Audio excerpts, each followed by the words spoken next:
اگر آپ کوئی گناہ کر رہے ہیں نا، شیطان آپ کو گناہ کرنے پر مجبور کر رہا ہے، کہہ رہا ہے گناہ کر.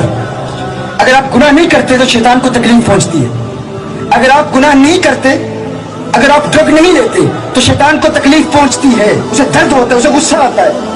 لیکن اگر آپ ڈرگ لے لیتے ہیں اور اس کے بعد توبہ بھی کرتے ہیں، شکرانہ بھی ادا کرتے ہیں، تو اس سے شیطان کو اور زیادہ تکلیف پہنچتی ہے. اس سے شیطان کو اور زیادہ تکلیف پہنچتی ہے.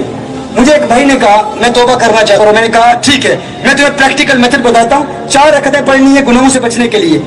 اس نے کہا ٹھیک ہے. اس نے مجھے کہا کہ پہلے دن میں نے 40 رکعتیں پڑھی. میننگ اس نے 10 گناہ کیے، ہر گناہ پر 40 رکعتیں. کہتے ہیں دوسرے دن 36، پھر 32. رفتہ رفتہ اب وہ وقت آیا ہے کہ اب 1 رکعت بھی نہیں پڑھتا. کیوں؟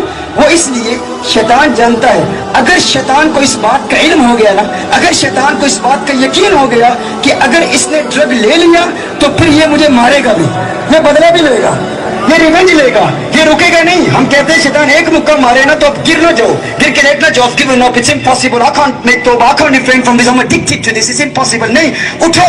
وہ 1 مارے تو تم اسے 10 مارو، کم از کم 4 تو مارو نا. اس نے آپ کو ڈرگز پینے پر مجبور کیا، آپ اٹھ کر فوراً 4 رکعتیں ادا کریں. اس کا فائدہ کیا ہوگا؟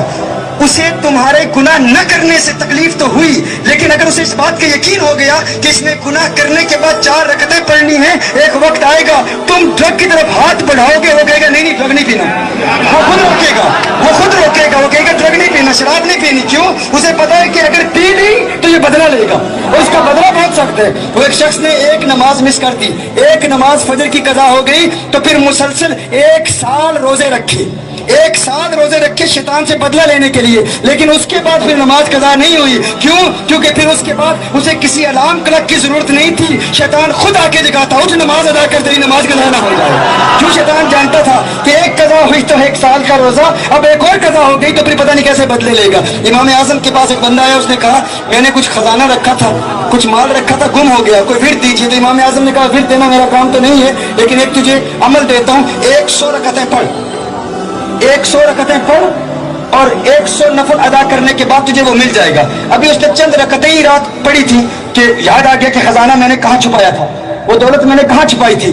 یاد آئی، خزانہ لیا. دن کے وقت امام اعظم ابو حنیفہ کے پاس گیا، کہا وہ جہاں میں نے مال و اسباب چھپایا تھا مجھے یاد آ گیا. کہا کیا کمال ورد دیا آپ نے. فرمایا وظیفہ کچھ نہیں تھا، مجھے پتا تھا کہ شیطان تیرے خزانے کا دشمن ہے. یہ جو تو بھول گیا تھا نا، شیطان تجھے اس خزانے سے محروم کرنا چاہتا تھا. شیطان نے تیرا خزانہ چھپا دیا تھا، لیکن وہ دنیا کا خزانہ ہے، یہ 100 رکعتیں آخرت کا خزانہ ہے. وہ یہ تو قبول کر لے گا کہ تجھے دنیا کا خزانہ مل جائے، لیکن یہ 100 رکعتوں کا خزانہ تجھے نہیں دے گا. تو میں نے کہا 100 رکعتیں پڑھ لے.